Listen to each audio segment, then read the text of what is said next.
Emmett Houston James, aka Papa Houston to me, which, as a kid, that always confused me a little bit that both of my grandfathers asked to be called, differently, that it was Grandpa Stan and then Papa Houston, which why that was, I don't know. That was just the way they liked it. Maybe you have similar situations in your family. Anyway, so Papa Houston is actually his first name was Emmett, but he always has gone by Houston James. Now, his story is a little bit different than my grandpa Stan's. He actually was born down south in Kentucky, lived in Marion, Kentucky, on through to about when he was in eighth grade. I always liked hearing stories from his childhood too. Kind of similar, but from a different area from my other grandfather, where he was also kind of modest, humble beginnings.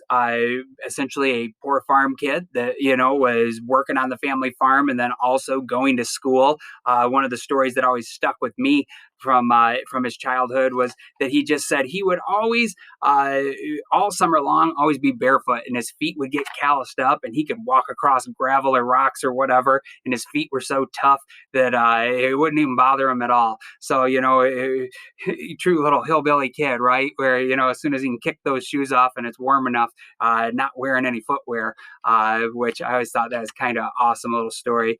Anyway, his family moves up to the Detroit area when he's in roughly about eighth grade or so. Now, that is a pretty common thing. We talked about back in class, like the Great Migration in the 1920s or so, where, lots of people, we covered it in class of like African Americans moving out of the South and coming up to the northern states. And they were getting pushed out of the South because of Jim Crow racism and then, better jobs up north. Well, hey, actually that was kind of true for white southerners too, not necessarily the racism part of it, but just that there's better opportunities up north. Most people down south, the vast majority, were kind of poor farmers or tenant farmers. Now, my family, Papa Houston's family, owned land and had their own small farm. But if you were willing to leave the farm down in Kentucky, down from the south, and come on up north to the big city, you could make quite a bit more money because this is at a time, too, when the auto industry is absolutely booming. Now, Papa Houston actually went to school for quite a bit longer than my grandpa Stan did. He went through and actually finished high school, and he had a few years of training, like post-high school schooling too. So for that era, for back in that time in history, fairly highly educated, because remember, most people didn't go to college back then. That was only something for the most elite and wealthy of kids and families. So anyway, pretty well educated. And then he is a few years younger than my grandpa Stan. So when he was, I don't even think, maybe about 20 years old. I should have double checked this. That was when Pearl Harbor happened, and bam, America is getting involved in World War II.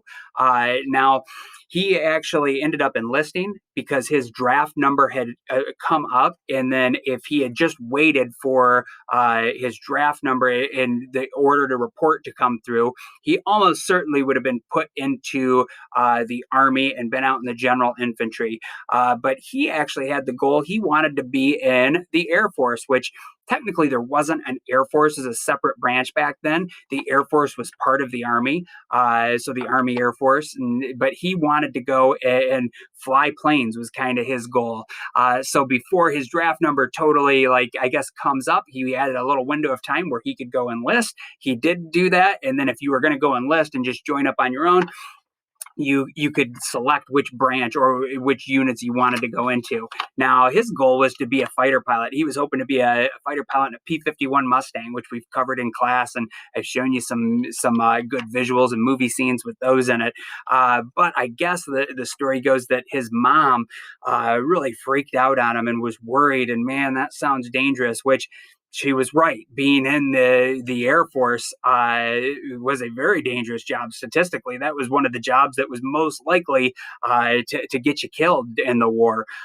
So he ended up opting out, even though would have qualified for flight school, which is kind of a hard thing to do. They don't let just any dummy go fly a plane. You have to pass some tests, and you have to, it's a very strict protocols for who they allow into like the pilot school. He would have qualified for that, but at his mother's request, he decided, oh, mom's too worried about me being a fighter pilot, and he opted out and chose to get onto a bomber crew. So he goes through and does all of his training. He actually went to gunnery school out in the Las Vegas area, where apparently he finished 10th out, or at least in the top 10 of 300 guys in his gunnery class, which is pretty darn impressive. So, Papa Houston, pretty darn good shot. Now they didn't tell him who was the number one, number two, like the top 10 rankings. They just told the guys who were in the top 10. But Papa Houston actually has talked to some of his grandkids about it and said that he thought he actually might have been the number one guy, because on all of the targets after you would go and do your shooting and then see how you hit, he was like dead center bullseye in every one. So even if somebody else had done the same thing, I guess there would have been a tie then for who was the top gunner in the class.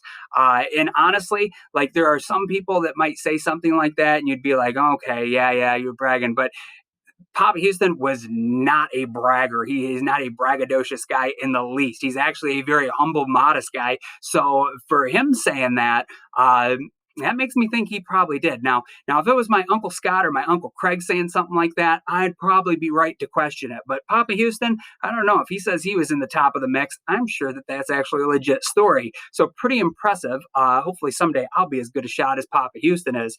Now, he ended up going to Ipswich, England. Okay, I want to make sure I said that right. I think I pronounced it right. And there were air bases all over southern England where guys from the 8th Air Force would be stationed. And really, in the lead up to the D-Day invasion, you would have had army units all over southern England too, because that's where we were stockpiling manpower and resources for a couple year period until we were ready to do that final push into Europe. Now, one of the big pluses to pursuing bombing as a strategy of winning the war was that early on, and you remember I showed some scenes from the movie Memphis Belle, and we talked about the Red Tails and some other Air Force related topics throughout this unit, was, by pursuing a strategy of daytime and strategic bombing, we were able to take the fight to Germany much quicker than we otherwise would have been. We weren't prepared to land a big ground army in 1942 or 43 into Fortress Europe, but we could start bombing German targets and taking out their factories and softening them up. Now, if you go to like 1943, the German Luftwaffe, or the German Air Force, was quite strong that year. Casualties were super high in the 8th Air Force. My grandpa actually gets over there, and it would have been the fall of 44, and he fights on through to almost the very tail end of the war until the spring of 1945. So that was kind of his tour of duty, or his experience. Now, by 1944, we had shot down a lot of the German planes. So he would still see the Luftwaffe up. There were times where he saw German planes coming at him, and he was shooting back at him, and the guys in his squadron and crew were. But actually, like the German Luftwaffe was softer by 1944. However, Hitler had given an order where he brought a lot of the flat guns and anti-aircraft guns closer. He brought them up from other positions, I think in Italy and in southern Europe, to these German cities that had the factories. So the flak and the anti-aircraft guns and the amount of fire that they would be under was actually far worse in 1944 than it had been in 43.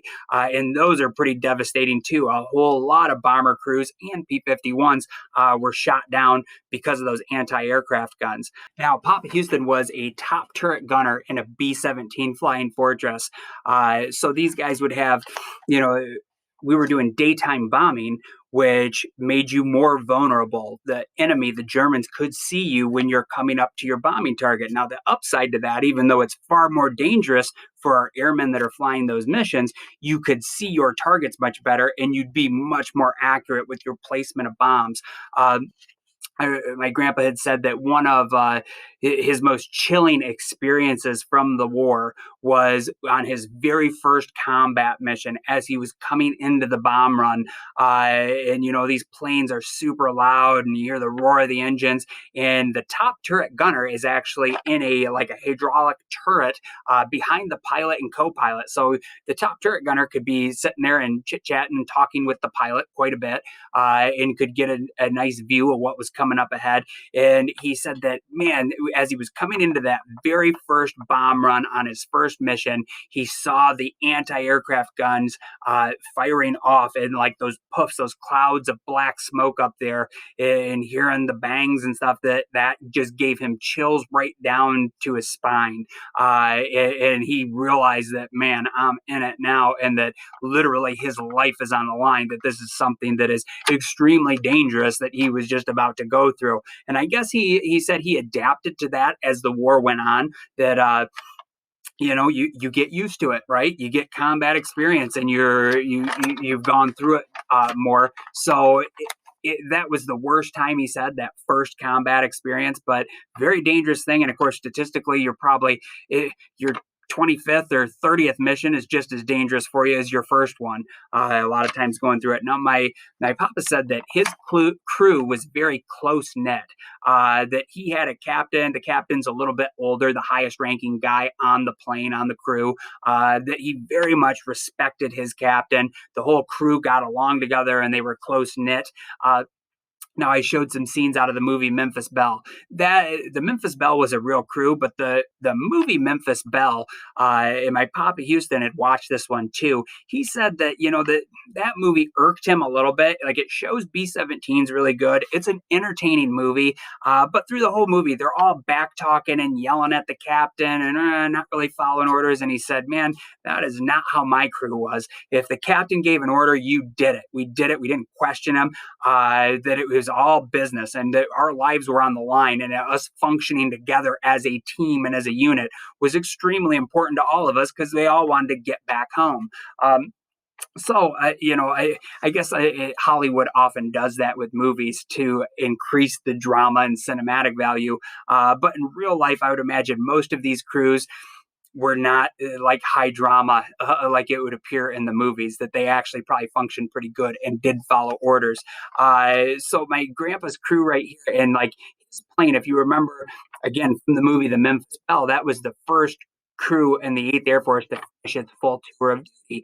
Uh, my grandpa's crew, actually, because they had a very experienced pilot who was a really quality good pilot, he got eventually pushed into being or rotated into being a lead plane, which that is a very important job because all the other planes in the squadron would queue onto that lead plane and they would follow in a fairly tight formation. And when the lead plane gets over the bomb run and the bomb target, and he drops his bombs, then the rest of the planes, that's their cue too as well. So lead plane is a super important role. It's also kind of dangerous because a lot of times the Luftwaffe, if there are fighter planes coming up, that's who they're going to key in on and try to target, is that lead plane to take them out. Now, lead planes, I guess, would get cycle. The actual plane you flew in would get rotated in and out, where they had some very new state of the art radar equipment on these. And also the lead planes, if you were on a lead plane crew, you would fly more training missions. You'd get more time up than the average crew would. But because your plane would get cycled in and out, you wouldn't actually get your logo or your plane's name painted on the front nose of the plane. They kind of showed that in the movie Memphis Belle, and you can go look up other bomber crews and see what their logo was, what they had painted on the nose of the plane. Well, my grandpa's crew, the plane was, even though they didn't have one specific plane, but the crew's name was the Cultured Vulture, which I thought was a pretty awesome one. And actually, cool little story, Papa Houston, who was always a great artist and drawer, he was the one that drew this up, which I thought, man, that's so awesome and cool. And I really like the logo a lot too. So cultured spelled with a K, the Cultured Vulture. And And then notice the skull down here that the vulture is standing on. It has a little Hitler mustache and Hitler haircut. So it's like, they've taken out Hitler, that he's buried down there. Anyway, I thought that was pretty awesome.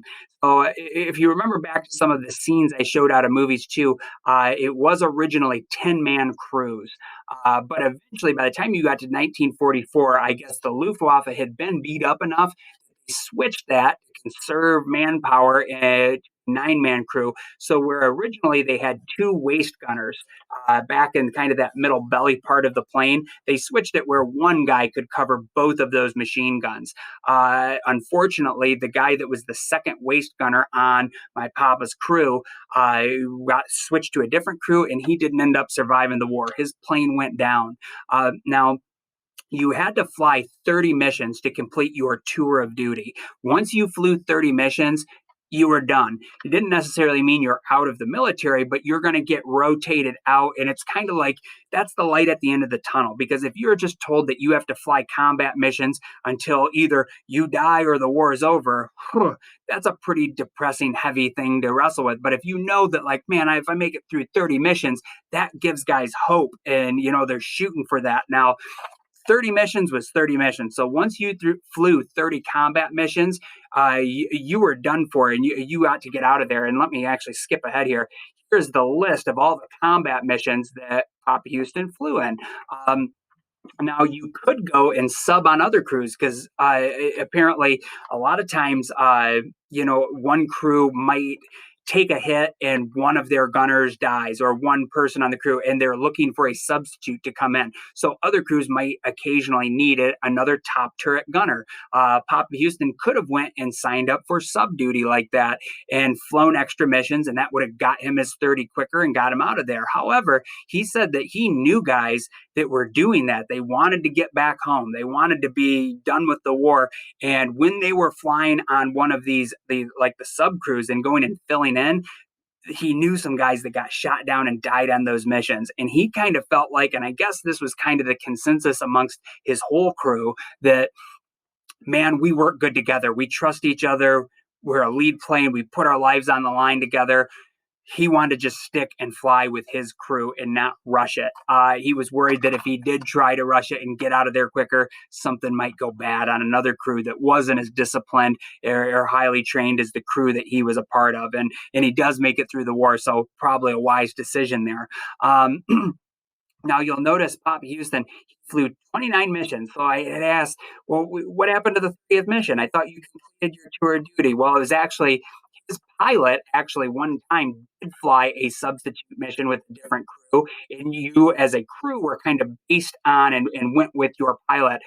So because they were so close, his pilot had flew 30 missions. The rest of the guys on the crew, they completed their tour of duty with 29 combat missions. One of the last combat missions he flew, and this actually, they were flying right up to like the spring of 1945, which is right when the war does wrap up.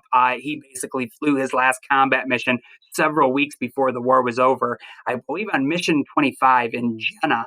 That was one that, like, we're right towards the end of the war where they hit a target for the Soviets that actually kind of opened up the floodgates and allowed the Red Army to come in and surround Berlin and kind of, as a final knife in the back for Nazi Germany and led to and kind of sped up the downfall and end of the war. Another thing, I guess he knew guys that were on ground crews as mechanics that if they flew if they transferred and got onto combat duty, they potentially could finish their tour of duty sooner. So he knew some guys that had transferred in and started flying and then got shot down and died. And remember that, like, being on a bomber crew in the 8th Air Force, statistically, that was one of the most dangerous jobs that you could do during the war. Now, another thing I remember Papa Houston talking to me about a lot as a kid, he always said multiple times to me that his heart really went out to, and he specifically named my other grandpa, Grandpa Stan. He said, my heart always went out to guys like your Grandpa Stan that were out there in the front lines, fighting in the rain, the snow, the sleet, seeing the enemy face to face, out there cold. That he felt like they had a rough go of it too, because you're out there fighting.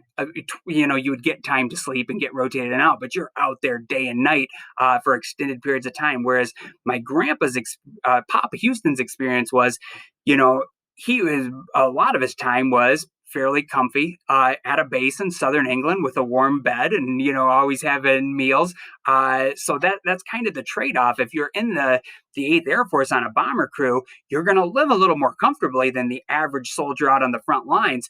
But the downside to it is when you go do a combat mission, you're doing one of the most dangerous jobs in the war, and the likelihood of you getting shot down, becoming a POW, or even more likely that you just get shot down and killed, those go way up. So kind of a trade-off there. We had talked about that a little bit in World War I and World War II, but I thought, that's kind of worth mentioning. Another story from Papa Houston. He said that when he was up on a combat mission one time, bomber squadrons would get P-51 Mustangs that would escort them, be a bomber escort. And if the German Luftwaffe showed up, your P-51s, the American planes, would go fight them off.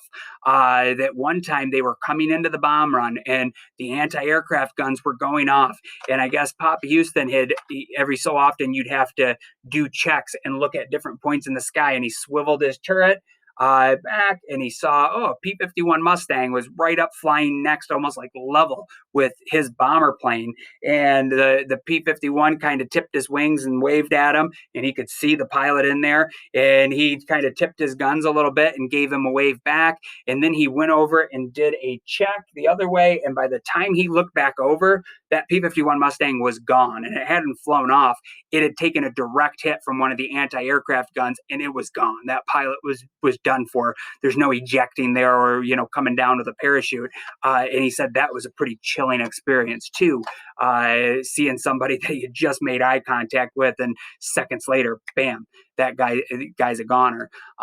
Just to let you know how dangerous that job was. Now, we've talked a little bit in the past, but it's worth recovering real quick. The conditions up on those bomber planes that, it's cold. You're flying miles up in the sky, so you have sub-zero temperatures. That's why these guys had thick leather coats with wool liners in them, those cool bomber jackets. It's so loud. I mean, this isn't like flying in a modern day jet with a pressurized cabin. You have windows open and everything. It's loud. You hear the roar of the engines, and you can't really hear the guy standing right next to you. That's one thing that's often not portrayed accurately in the movies, where they have guys, always taking their comm sets off and talking back and forth. That was one thing when I watched Memphis Belle as a kid with Papa Houston. He pointed out, he was like, that didn't happen like that. That you had to have your comm set on, and then you kind of had a walkie-talkie type system where anything you said into your comm set, everybody else on the crew could hear too, and it would help you call out enemy fighter planes, and captain could give orders from there. But if you took that comm set off, you were oblivious to what else was going on within, even on your own plane and in your crew. My grandpa said, or Papa Houston said, sorry, that one time he had taken his comm set off, and he said it was his fault, just kind of being lazy. It was uncomfortable, didn't want to have it on, was taking a break from it. But he also had it was either his parachute or a flak jacket on, big kind of vest around him. And he was in doing his checks and looking in the top turret. And as he was going to get out, somehow his jacket or vest got caught on like the control, that it was kind of almost like a joystick of sorts, that controlled the swiveling of the turret. And it got him caught in there, and the turret wanted to swivel, and this hydraulic press pinched him in it. In his chest and back, he was pinched into that turret, and he couldn't, the way he was, he couldn't unfree himself or get it loose. And he is literally like 5 feet away from the pilot and co-pilot. And I guess he was screaming at them, yelling at them like, hey, help me. And they couldn't hear him. They were oblivious to it. So think about that. That's kind of almost inside the cabin of the plane. But that's how loud it is up there, that he's 5 feet away, right behind him, screaming at him, and they couldn't hear him at all. And eventually, I guess the co-pilot ended up turning around for something else, saw Papa Houston there, went and got him unhooked and said, don't take your comm set off, right? And he said he learned his lesson there, and that was the last time he took his comm set off. He made sure he kept that on, because if he had that on, he could have talked right in it and somebody would have got him out right away. But I guess he was bruised up pretty bad, and learning his lesson the hard way on that. So I think I've hit most of Papa Houston's highlight reel, and just like I had said for my grandpa Stan, uh, really for both of them, this isn't all of their experiences from the war. Of course, they were over there for a very long period of time, but uh, these are a lot of the stories that I remember them talking to me about when I was a child. So both of my grandfathers were pretty open about their experiences in the war. I think they also kind of tamed it down and tempered it for me, because a lot of the times when I was hearing these stories, I was elementary, junior high, even high school age, and kind of through my formative years. But they were pretty open about it, which I really appreciated. And uh, my grandpa's sharing these stories with me when I was young really is a big part of why I ended up becoming a history teacher and got so into learning about history. It was something that was programmed into me and really engaged me and hooked me in when I was pretty young. Uh, so I want to emphasize and just kind of close up with, boy, I love these guys and have tremendous respect for them. Both of my grandfathers and my grandmothers too, and really my whole family, except for maybe Uncle Scott. Just kidding. I love them all. I have a great family and have been totally blessed there. So awesome experiences all around, at least from my part. I'm sure it was a little bit traumatic for my grandfathers when they were going through it, but man, it was cool for me as a kid to grow up and hear these stories. And I'm hoping that by me recording them this way and releasing it as an extra credit opportunity, you guys enjoy them too, and take advantage of it, get some bonus points, and maybe this will be something that you take with you. And hey, maybe go out there and look into some of your family's stories and see what some of your relatives have done and the experiences that they've gone through. All right, take care.